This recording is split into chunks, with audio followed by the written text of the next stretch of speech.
Bonjour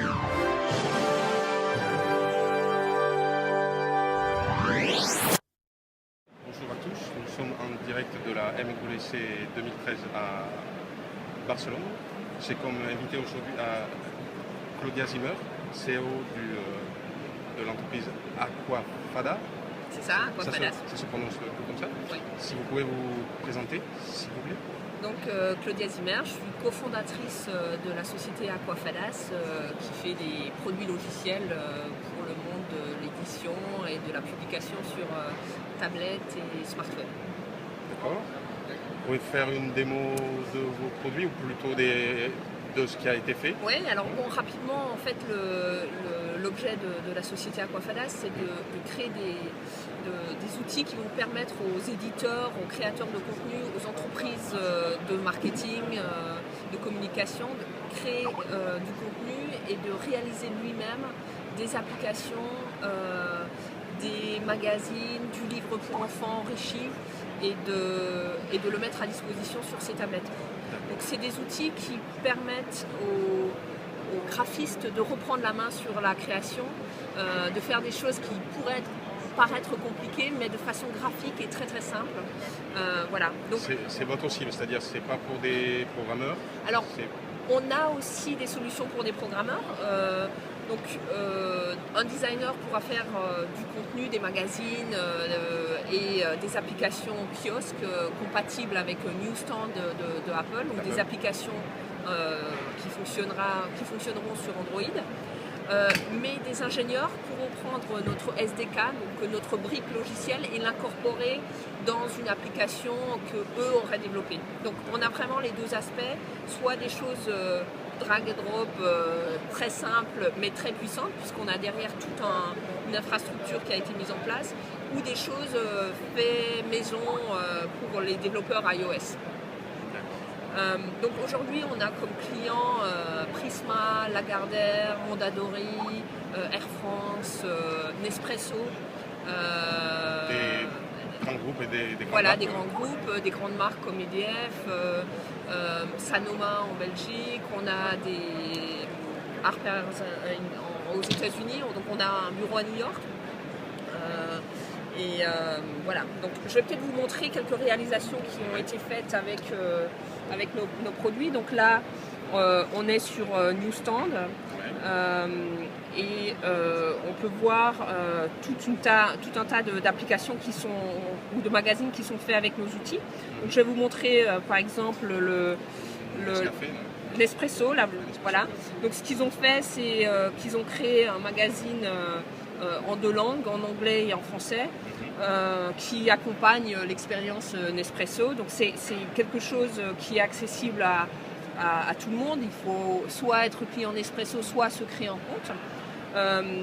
Et on peut voir chaque mois un nouveau magazine qui apparaît. Donc là, je vais vous montrer celui du mois.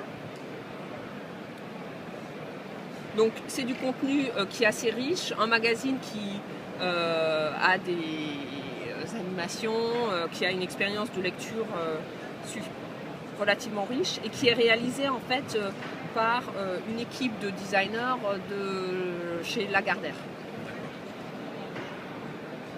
Donc voilà, on va passer les premières pages d'explication. Et donc là, le sommaire qui est interactif. Donc là, je peux voir de façon graphique les différents thèmes. Et si je double-clique sur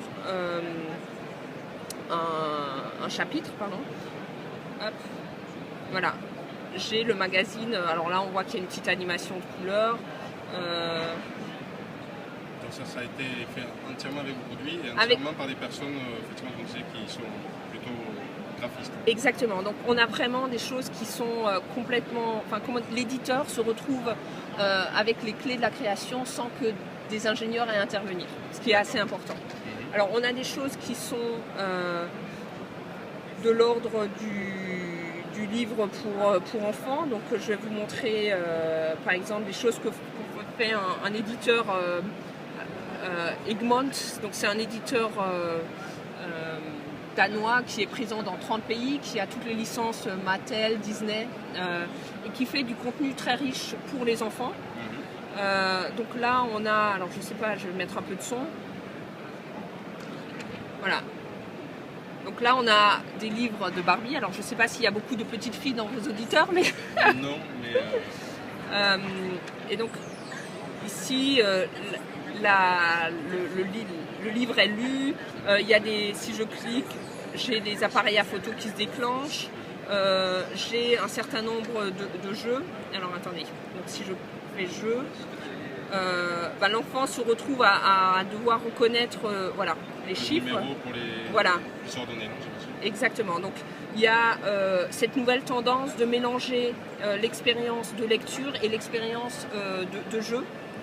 Bon, je vais pas le faire ensemble. Et donc avec votre plateforme, on peut faire ce type. Exactement. Donc ça c'est typiquement une application qui a été faite. Donc là vous voyez, il y a un effet gravité où je peux le prendre.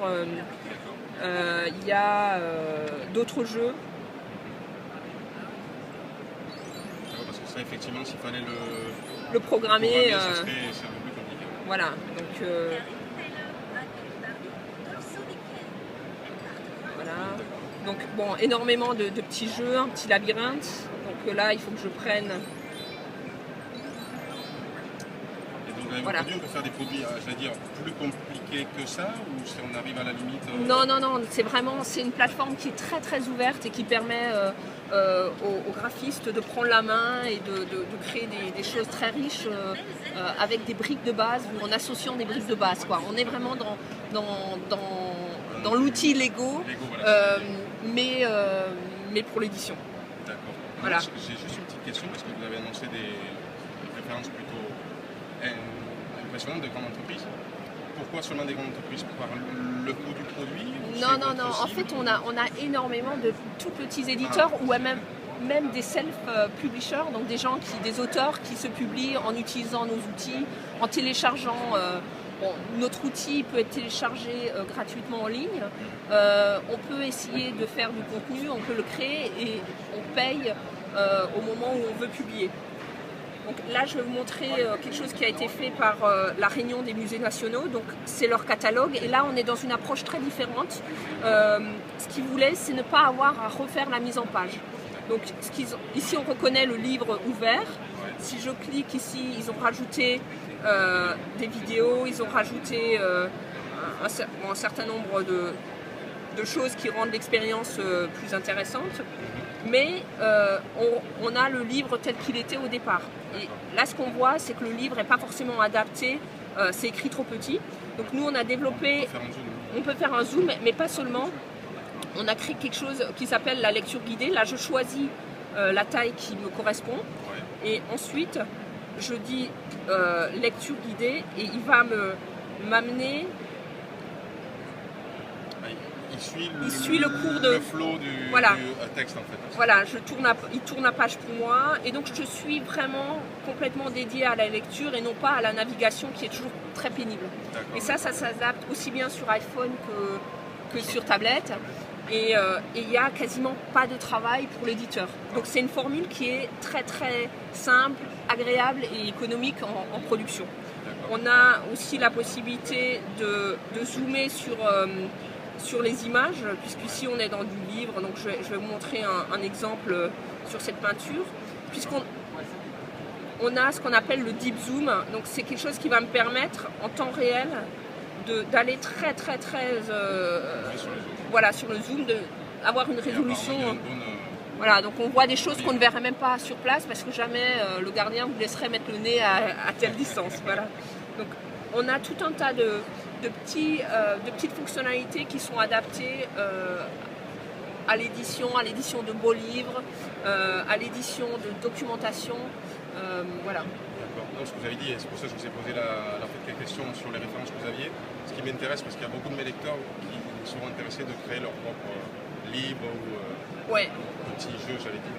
Ça peut... En fait, nous, on a posé un business model qui, justement, permet aux très gros groupes, mais aussi aux auteurs d'utiliser nos outils. En fait, c'est un paiement à l'acte, ce qui fait qu'un éditeur tout petit éditeur qui n'a que quelques livres à publier ne payera pas un prix de licence monstrueux qu'il n'utilisera pas suffisamment. On est dans des modèles très abordables. Nous, ce qu'on croit, c'est que l'édition va se construire certes avec des grands groupes, mais aussi avec des tout petits auteurs créatifs qui vont passer beaucoup de temps et d'énergie à faire des choses très belles. Et donc, on veut leur fournir des outils et libérer la créativité. Très bien, je crois aussi, il n'y a qu'à voir le nombre d'applications sur la plateforme Apple ou Android qui ne sont pas toujours de très bonne qualité, mais on voit que les gens veulent créer. Voilà. Et là, c'est vrai que c'est une occasion unique pour les créateurs de contenu d'avoir un accès direct au lecteur. Donc, on a aussi la gestion d'abonnements et on a des éditeurs qui ne sont pas très grands. Donc, on a évidemment les très gros, Lagardère avec Elle Décoration et voilà. Mais on a aussi des éditeurs comme Kelby Media aux États-Unis qui ont une communauté. Kelby, c'est quelqu'un qui est spécialiste de Photoshop, qui a créé un magazine uniquement en digital et qui a utilisé l'infrastructure de Apple, l'abonnement de Apple sur Newsstand pour distribuer à sa communauté un magazine digital only et il a de très bons résultats. Donc ce qu'on voit, c'est qu'avec le numérique, des gens qui se sont créés une communauté sur des sujets particuliers peuvent créer du contenu, créer de la récurrence, avoir une relation directe, ce qui est extrêmement intéressant. Dans le cas de communauté et de sujets de niche, un magazine papier ne serait pas rentable. Vous ne pouvez pas mettre 2 magazines à New York, 3 magazines à la Nouvelle-Orléans et 5 en Russie, c'est pas viable. Avec le numérique, ça le devient. Possible. Voilà. Effectivement, vous avez de jolis produits. Ce qu'on disait avant l'entrevue, ouais. Moi je vous connais parce que vous êtes dans le sud de la France, votre compagnie existait déjà depuis plusieurs années. J'ai vu, je crois que c'est l'année dernière, non ? Où vous avez été racheté par un grand groupe. Voilà, effectivement. Donc l'année dernière, en octobre, on a été racheté par Kobo, qui fait partie du groupe Rakuten. Et donc l'intérêt de ce rapprochement avec Kobo, c'est de permettre à tous les lecteurs de liseuses et de tablettes Kobo de bénéficier de la richesse du format qu'a développé Aquafadas et de tout ce qui est créé avec nos outils. Donc Kobo aujourd'hui est un des leaders du marché des liseuses et l'idée c'est vraiment d'avoir un contenu pas seulement en e-pub simple mais aussi du contenu très riche, très interactif pour les utilisateurs Kobo. Ça a amené des changements pour vous parce que j'imagine qu'il y a quelques mois, quand vous avez été racheté, les personnes se demandaient ils vont fermer ou ils vont éliminer les produits. La compagnie... Non, Kobo a vraiment racheté Aquafadas pour développer sa plateforme d'une part, mais aussi pour avoir des outils puissants à distribuer avec les éditeurs. Aquafadas est connu pour le développement sur iOS. Là, ça va nous renforcer dans le développement sur Android. Donc ça rajoute une carte à notre jeu. Mais il n'y a absolument pas de remise en cause de l'aspect multiplateforme qu'a Aquafadas. Aujourd'hui, nos cibles, c'est iOS, Android et le web. On a des très beaux produits. Un magazine riche, comme je vous ai montré tout à l'heure, celui de Nespresso, peut se retrouver sur le web avec la même expérience utilisateur revisitée. Et ça, c'est intéressant aujourd'hui, c'est que le web est revisité par l'expérience que les gens ont sur les tablettes. On a habitué le lecteur à la qualité et aujourd'hui, un page flip minable, ça suffit plus, quoi. Donc, ce qu'on amène, nous, c'est un outil qui va vous permettre, sur une seule création, de vous développer à la fois sur iOS, Android et le web et peut-être d'autres plateformes si dans le futur une autre plateforme deviendrait prédominante. On travaille aussi énormément sur l'e-pub 3. Pour des éditeurs, c'est important de pouvoir, quand on parle de livres pour enfants, de pouvoir déployer des choses dans une application qui va permettre d'avoir une relation directe avec le lecteur, de se créer une communauté, d'avoir un marketing par le biais d'un store. mais aussi d'envoyer ce contenu dans iBook Store, chez Amazon, chez Kobo, dans Google Play.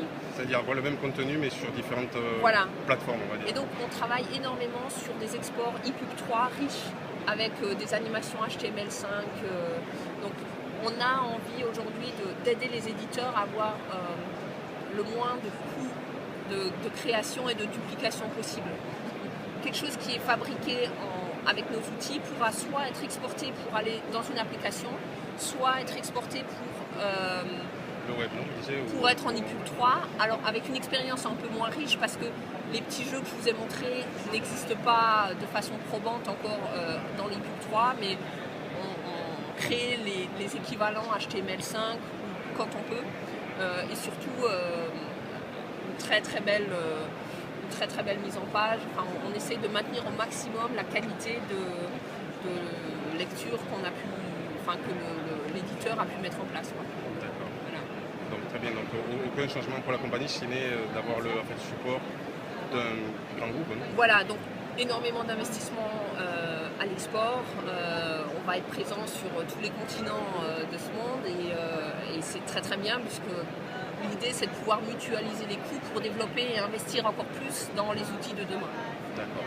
Donc aucun produit qui existait avant n'a été supprimé. Il y en aura de nouveaux. Il y a des nouveaux, évidemment. Un secret.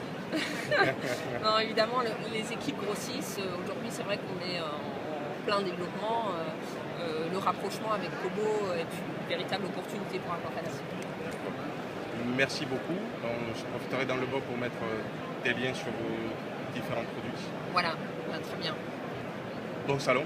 Merci à vous.